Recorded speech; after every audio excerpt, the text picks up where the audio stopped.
a 9. Câte vreme introduce Izabela toate cifrele, cum ai zis tu, trebuie să vă spunem că la următoarea extragere, nu cea de superlinie, ci următoarea, cea de super bingo, aflăm numărul topului câștigător a sumei de 1.750.000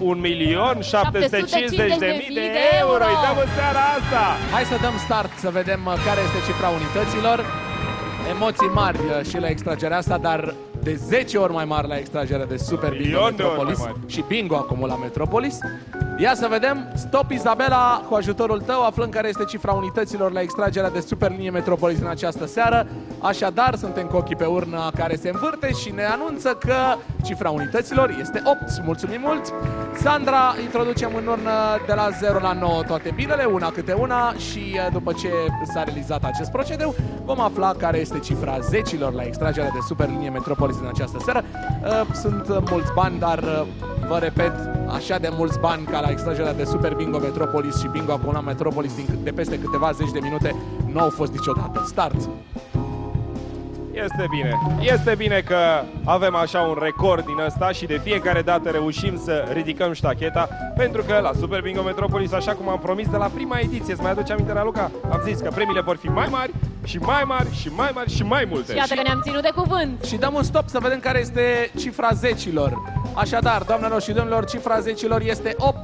Mulțumim, trecem la Oana, care ne ajută cu cifra sutelor. Introducem în urnă toate bilele de la 0 la 9.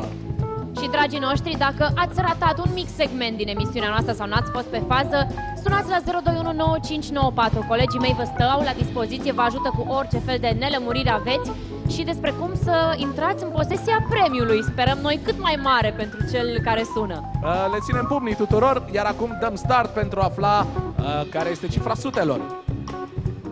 Iar dacă aveți mici regrete că nu ați avut cartoane pentru această seară, în care, iată, dăm premiu de 1.750.000 de euro, pentru săptămâna viitoare, cumpărați-vă cartoane. Singura soluție. Ia să dăm stop. Așadar, cifra sutelor la extragerea de Superlinie Metropolis este 4.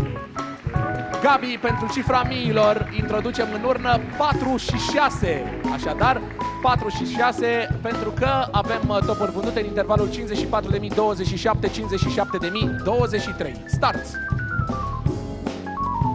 4 și 6, doar atât, și vom afla în câteva secunde care este numărul de top câștigător la extragerea de Superlinie Metropolis în această seară. Un număr de top? Ia să vedem, doamnelor și domnilor. Aflăm imediat, este vorba de... Nu vrea, mă, nu vrea, uite, să dă greu miliardul. Așteptăm, nu e nicio problemă. Așadar,